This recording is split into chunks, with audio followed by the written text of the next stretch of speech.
Hey everybody, and welcome to The Inmate's Wife. So this is part 2 about how I found out my husband was under federal investigation. So the FBI agents took me into a corner of the hotel and we just sat down and had a conversation.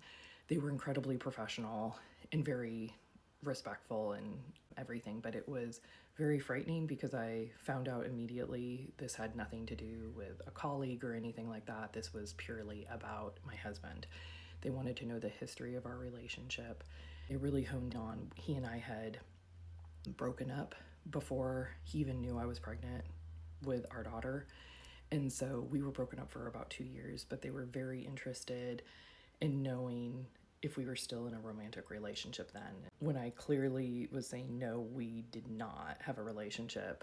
I was actually dating other people and I assumed he was, but we never spoke about it because it just would have muddied the waters for us because we were co-parenting together and didn't feel like it was a healthy thing for us to be bringing in our private relationships into our parenting, because it like I very much still had feelings for him. He was aware of that.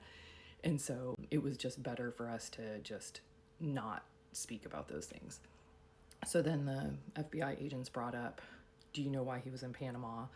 And I said, I thought, like, what he had told me is that he was there with a bunch of Marines since he was getting out of the Marine Corps. They let me know that that was not the case, that he was actually down there with another female. That shocked me, but I also knew he wouldn't tell me if he was going down there with someone else, because another female, because he would never, we weren't in a relationship, so he didn't owe it to me. But I also knew he wouldn't advertise that because he knows that that would likely hurt me. I would have been, well, and I was very bothered by it because I was at home taking care of our children, our daughter, right? Working and just trying to make ends meet. He was off gallivanting, it felt like, in another country. And then the FBI agents let me know that they were also talking to my husband, and coincidentally, I got a text message from my husband and it said something along the lines of, the FBI agents are here talking to me about a friend who went missing in Panama, because he didn't want me to be surprised when I came home because they were going through all their stuff. And I sent him a text message back and it just said, they told me it was a woman.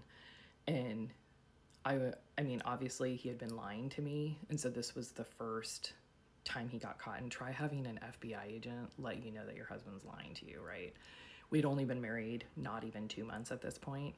So it was very difficult. And the next thing they did is they showed me a search warrant that they had, which I was a little surprised because I believe it was for the week before.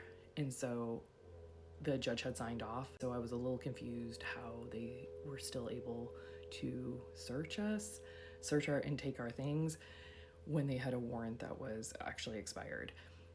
But at the end of the day, apparently that doesn't matter. That's what we were kind of told.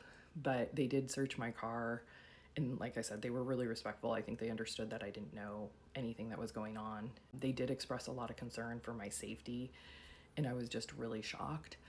And they expressed to me how devastating this was for the other family, and I just said, I don't know anything. If I knew something, I would tell you. But literally, this was the first time I had ever heard this individual's name out of someone's mouth. I didn't know that they existed. And this was the beginning of our story.